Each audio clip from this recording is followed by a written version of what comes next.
A bordo do Lincoln, que agora é o porta-aviões que serve como centro nervoso de todas essas operações. Vamos ver as imagens, especialmente onde eles estão carregando as bombas. O que está acontecendo? O que podemos supor que está acontecendo neste momento? Primeiro, lá no Lincoln. O que temos aqui é uma demonstração militar para tentar pressionar ao máximo o regime iraniano de forma a avançar todas as negociações secretas, negociações, discussões secretas ou chantagem. É uma chantagem com uma arma apontada para a cabeça. O New York Times diz que já era. Na verdade, acabou. Agora é a hora das armas falarem. Vamos ver como vai ser, mas de qualquer forma é isso que diz o New York Times. De qualquer forma, há vários elementos que normalmente são pré-requisitos para uma invasão ou um ataque. De qualquer forma, esse acúmulo de forças, não há dúvida, a gente vê, já faz semanas que isso está se acumulando, que há navios chegando na região. Mas também que os americanos evacuaram parte das suas forças que eles têm em solo. Porque não podemos esquecer que o Irã gastou muitos mísseis contra Israel, mas eles têm muito mais. Falamos de milhares de mísseis de alcance intermediário, entre 300 e 500 quilômetros, que não conseguem atingir Israel. Por outro lado, as bases americanas no Iraque, no Catar, na Arábia Saudita. Bem, temos indícios da evacuação dos americanos do Catar. Mesmo que as tecnologias deles interceptem mísseis, a saturação permite que alguns passem. Façam um agrado entre si. Critiquem os jornalistas à vontade. Impressiona como nós, jornalistas, somos ingênuos e sempre caímos achando que nada está acontecendo. Montar um dispositivo militar leva tempo, como já ocorreu em outras guerras. Disseram, Trump não está fazendo nada, mas está se preparando. Mas então, logicamente, existe toda uma infraestrutura logística. O problema foi que os americanos não estavam prontos para ajudar. Havia esses tumultos, havia essa vontade de derrubar o governo, mas não havia americanos disponíveis para dar uma mão. Alguns dirão que nunca é tarde para acabar com uma ditadura. A questão é, será que os 30 mil manifestantes que foram mortos no Irã não fizeram falta? Para realmente ter o efeito estratégico decisivo de derrubar o governo? Não porque os americanos imponham outro poder, mas por serem muito odiados pela população. Desde então, sabemos mais sobre as exigências dos Estados Unidos para evitar a fase militar da operação. A primeira é que o Irã renuncie totalmente às suas atividades nucleares, especialmente a todo o enriquecimento de urânio. A segunda é que ele renuncie a toda a sua capacidade balística, que hoje é um dos pilares do regime e amplamente destacada. E a terceira é que abandonem todos os aliados e instrumentos, como o Hezbollah. Então, essas três exigências americanas, sem as quais haveria ataques, são absolutamente inaceitáveis do ponto de vista iraniano. Eles podem fingir, superficialmente, dar algumas garantias aos Estados Unidos, mas obviamente nunca vão ceder nisso. Então agora, vamos ver um pouco toda a dimensão técnica. Como os americanos poderiam agir se realmente decidissem bombardear o Irã? Vamos lá. Voltando ao nosso assunto, por que leva tanto tempo para montar essa armada? O porta-aviões Lincoln tem 5.500 marinheiros, uma capacidade aérea considerável e o que não vemos está debaixo do mar. O fato de haver submarinos nucleares de ataque é por causa da propulsão. Eles não disparam mísseis balísticos nucleares, por isso falamos de um grupo aeronaval. Não estamos falando apenas do deslocamento do porta-aviões, ou seja, ele tem todo um ambiente ao seu redor que é importante. Os alertas nas bases aéreas. No entanto, Darius, em relação ao que você disse, eu acho que a opção de negociação ou algo que possa parecer um pouco de diplomacia não está morta. E se eles conseguirem, de fachada, ceder pequenas coisas em relação a elementos de mudança no poder cosmético? O fato de dizer que estão retomando seriamente as negociações sobre o nuclear, ele ainda tem 400 quilos de urânio enriquecido a 70% que está circulando por aí, e mais. A cerejinha do bolo para Trump é alguma coisa relacionada ao petróleo. Se houver um pequeno pacote assim, mesmo que seja extremamente leve. Minha convicção é que Trump vai aproveitar isso e fará declarações sobre o tema. É maravilhoso, nunca houve um acordo tão maravilhoso quanto esse, etc. Então, a parte diplomática ainda não terminou porque a Arábia Saudita está agindo para avisá-lo. Tome cuidado. O risco de apocalipse, porque esse regime, tendo massacrado sua população como fez, não vai desistir facilmente. E não sabemos o que pode acontecer depois. Sim, podemos comparar como as munições são carregadas, pois a capacidade é crucial, especialmente nos Tomahawk. Quais são as bombas que estão ali sendo carregadas no convés inferior? Como é que se chama isso? Sim, É o hangar onde eles fazem parte da manutenção. O que vimos há pouco nas imagens eram mais bombas que são propulsionadas, que planam. É mais ou menos o que os franceses fornecem para a Ucrânia com as A2SM Hammer. E os americanos, eles têm o JDAM. Então, aí são bombas muito grandes, que na verdade não são caras, que podem ser produzidas em grande quantidade e das quais temos estoques colossais. Nessas bombas, vamos adicionar asas para que planem e possam ser lançadas a mais de 80 km, sendo guiadas até o impacto, ou por GPS, ou por reconhecimento óptico do alvo que estávamos mirando, caso não haja GPS. Ainda poderemos reconhecer o prédio ou sistema de defesa aérea que queremos destruir. Então, os mísseis Tomahawk estão principalmente em grande número nos destroyers, que são os navios que acompanham o navio almirante, ou seja, o porta-aviões de propulsão nuclear. Esses destroyers garantem bolhas de proteção antiaérea para destruir vetores que tentem penetrá-las. Eles são responsáveis por isso. Xavier vai me corrigir. Acho que cada um deles tem cerca de 90 Tomahawk, 90 a 100 Tomahawk cada. Então, por enquanto, há 3 destroyers, o que dá uma capacidade de 300 ataques com mísseis Tomahawk. Mísseis de cruzeiro que têm essa característica de voar em altitude muito baixa, acompanhando completamente o relevo do país inimigo e de serem guiados por uma central inercial altamente precisa para atingir o alvo. Não é uma base da Guarda Revolucionária, nem bunkers onde estariam abrigados os líderes do regime.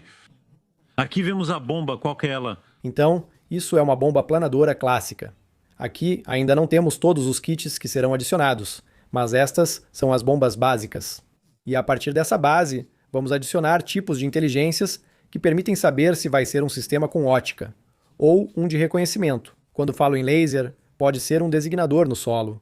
Sabemos que comandos israelenses podem iluminar alvos, e então, apesar de todas as interferências, tudo o que se pode colocar ao redor, essa bomba vai ser capaz de ir até uma designação a laser no solo. A ideia do primeiro bombardeio estava ganhando força, declaração de Rubio há alguns instantes. O presidente sempre se reserva a possibilidade de realizar um ataque preventivo. No idioma deles, isso quer dizer que atacamos primeiro. Preventivo é só um termo bonito para disfarçar. Um ataque preventivo com fins defensivos. O que é um ataque preventivo com fins defensivos? Senhores semiólogos, isso significa que não vamos atacar principalmente. Mas a questão é, do que nos defendemos? Não há mais armas nucleares.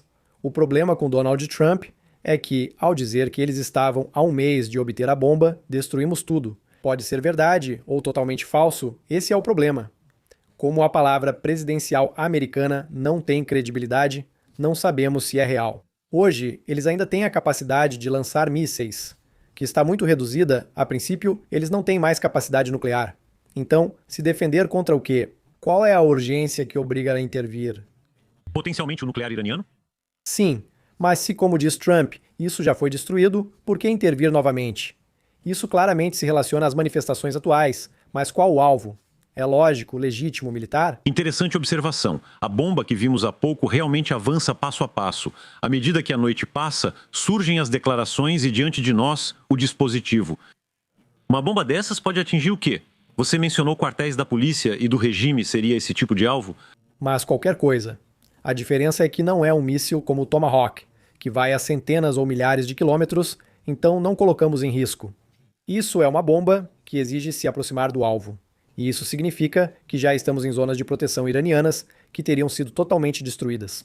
E sabemos que os israelenses fizeram isso nas primeiras vezes, há alguns meses. Sabemos que a Rússia e a China tentaram fornecer alguns sistemas de defesa aérea, mas para que isso possa ser utilizado. É nesse momento que os aviões se aproximam e o Irã fica novamente totalmente sem capacidade de proteção. Veja a imagem do exercício anterior, ela diz muito. Esse foi o exercício Valiant, que foi muito espetacular, com 28 navios, 300 aeronaves, 20 mil militares. Eu sempre fico impressionado com isso. Explique para nós essa lógica americana de querer estar não só 100%, mas 200% prontos, colocando todas as chances ao seu favor. Coronel Goya dizia aqui no estúdio, não é a lógica francesa. Na França, quando dizemos que temos o mínimo, seguimos assim mesmo, já eles precisam de tudo. Porque a gente não tem escolha, também porque não temos os meios para fazer 4 vezes o necessário. Então, quando sabemos que temos o potencial para realizar uma missão, nós vamos lá e realizamos. E a gente sofreu na Líbia, a gente sofreu no Mali, mas cumprimos a missão. Reduzindo perdas, mas mantendo resultados militares. O negócio de zero perda desde 1945, a ideia deles é, se possível, zero perda. A questão é, até que ponto devemos ser dominantes? Precisamos colocar 10 ou 50 vezes mais do que o necessário? Mas eles podem fazer isso, e essa é a grande diferença. É sempre uma demonstração de força para os outros que estão observando por trás. Para evitar o ocorrido na Rússia, que usou só 180 mil homens na tentativa de invadir a Ucrânia. Foi um erro estratégico grave, pois acreditavam que dominariam militar e tecnicamente, que eles não tinham lá, os americanos.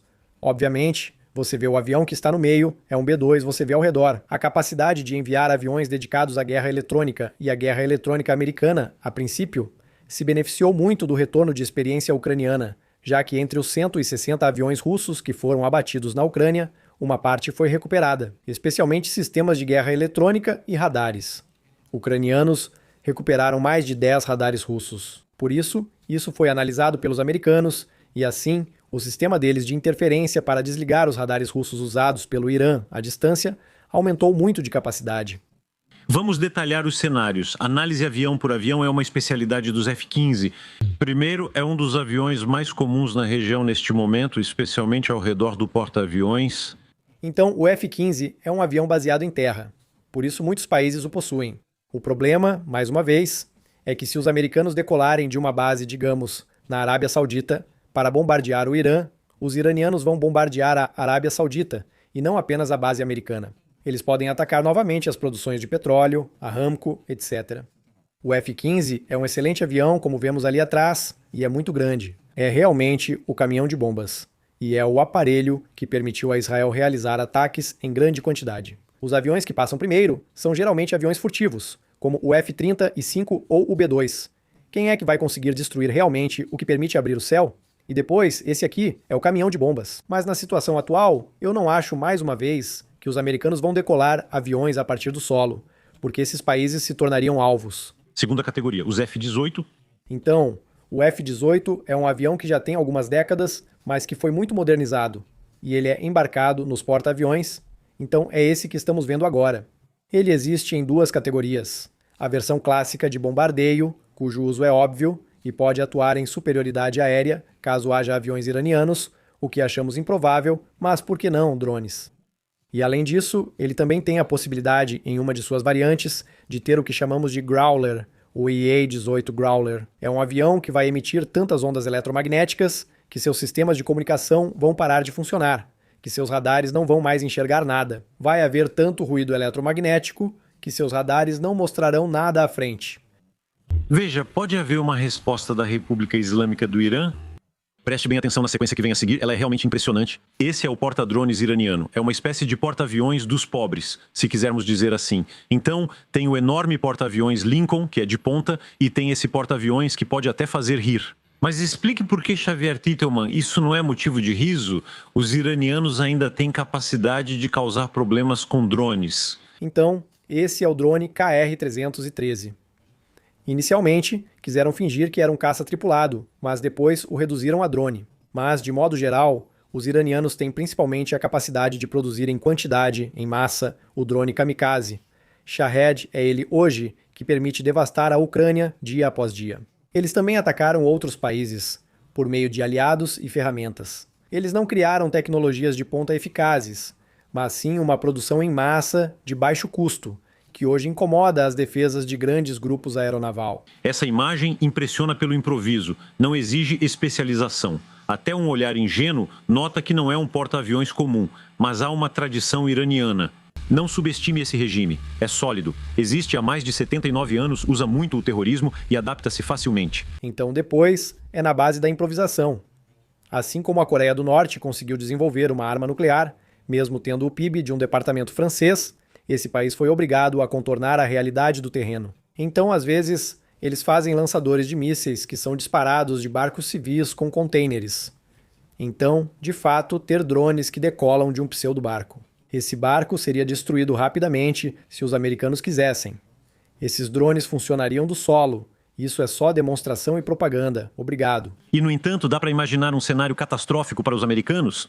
Que esse equipamento ou outros acabem atingindo uma base americana, militares americanos?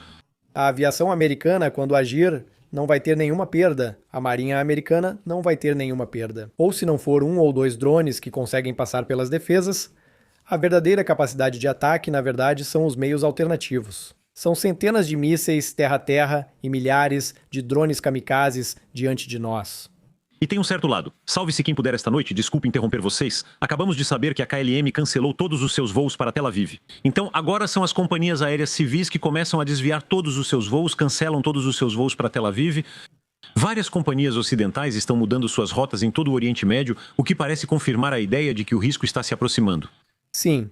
Então, antes de operações militares, sejam quais forem, você tem o que chamam de NOTAM, que são emitidos, e grandes áreas aéreas como essas vão ser fechadas. Porque simplesmente, se você adicionar aviões civis no meio de aviões militares, a defesa aérea, por exemplo, não vai necessariamente distinguir alvos militares de alvos civis. Lembra daquela imagem terrível? Era o avião da Air France. Na cabine, eles viram o Air France passar.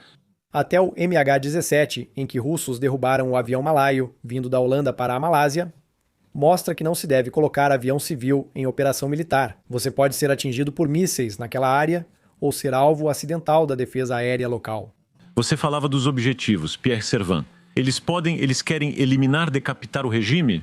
Muitos dizem, especialmente essa é a hipótese do New York Times, que Trump quer um bombardeio decapitante, se possível que em poucas horas tudo esteja destruído na liderança do regime. Talvez Khamenei, ou mesmo matar Khamenei, declaração de Donald Trump do dia. Como já disse, negociem, isso confirma o que você falou, Pierre.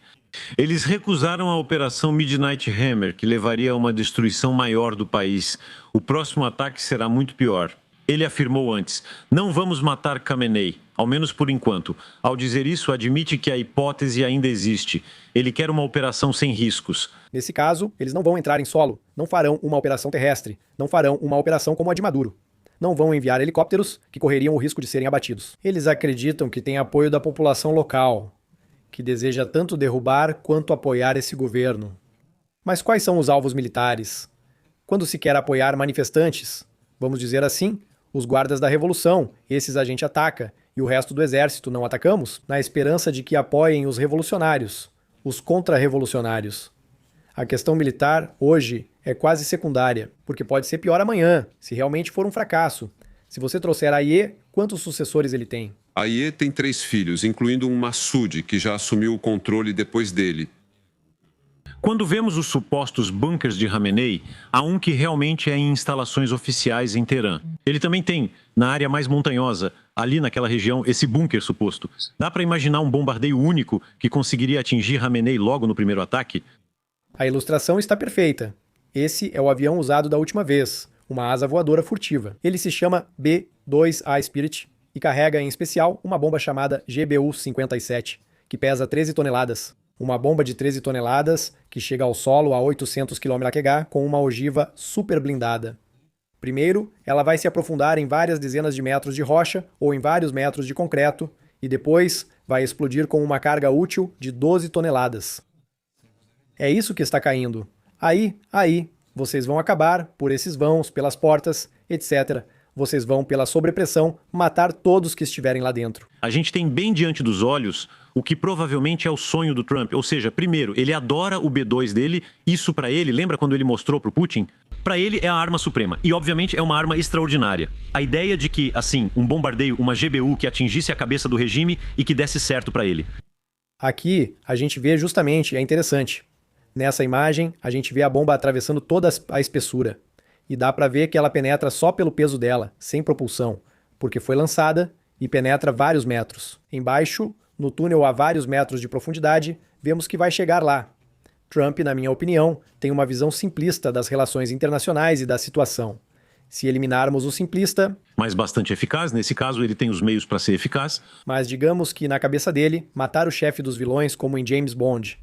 Isso faz a situação mudar e, no final, tudo para e não há mais vilões do outro lado. Acho que nisso é simplista, mas, obviamente, na vontade dele e na visão dele das coisas. O superavião dele vai conseguir fazer mais ou menos o ataque que ele deseja, não importa qual seja o bunker embaixo, sabendo, mais uma vez, que o Irã está desprotegido. Você acha, Xavier, que com bons informantes do Mossad a gente sabe que tem vários agentes do Mossad e da CIA em Teherã? Hoje à noite podemos dizer, olha, tal quartel é onde estavam os principais membros da Guarda Revolucionária que atiraram no povo e, portanto, seria um alvo privilegiado. Acho que foi o Daily Mail que disse que há 50 alvos no Irã que foram detalhados, especialmente esses quartéis, esses pontos da Guarda Revolucionária, dos quais sabemos que são os mais ferozes. Eles conseguem atingir 50 alvos simultaneamente, sem dificuldades, assim que recebem a confirmação. Sinceramente, quando olhamos o histórico de ataques bem-sucedidos, até mesmo de atentados bem-sucedidos em território iraniano pelos israelenses e pelos americanos nos últimos meses, a gente sabe muito bem que eles têm uma transparência total. Eles sabem quem está dormindo, em qual lugar, em qual quarto. Então, se quiserem destruir tudo, conseguem. Estou convencido de que os Guardiões da Revolução podem atingir os 50 alvos e matar Khamenei já na primeira noite. Para você, isso seria por uma boa causa? Ontem, neste canal, houve debates com israelenses favoráveis ao assassinato seletivo que afirmaram ser por uma boa causa. E pessoas como o general Yakovlev diziam que não podiam fazer isso, pois, se começassem, teriam que bombardear muitos regimes como o de Maduro. Talvez fosse por uma boa causa, mas ele ainda está lá. Ele não está lá, mas o regime dele... Ele sobrevive. De qualquer forma, agora, certamente seria por uma boa causa. Mas será que vai ser eficaz e será que não vai ser pior? E será que não permitimos que outros países resolvam sua situação pelas armas? Se tivéssemos apoiado os rebeldes e os opositores que tinham derrubado seu governo, se os tivéssemos apoiado no momento certo, acho que teria sido muito mais eficaz do que tentar decapitar o regime. O fato de tomar o hábito de que aquele que é o mais forte diga, pronto, eu vou intervir, principalmente porque quero cortar os fluxos de petróleo que vão para a China, porque isso é um elemento determinante. Ou seja, por trás da determinação de Donald Trump, não é tanto a vontade de que o povo iraniano se liberte, que haja um regime pacífico, num regime democrático. Ele não se importa nem um pouco. Então, aqui o uso da força é, na verdade, por interesses econômicos ocultos na cabeça de Trump. Isso me incomoda bastante.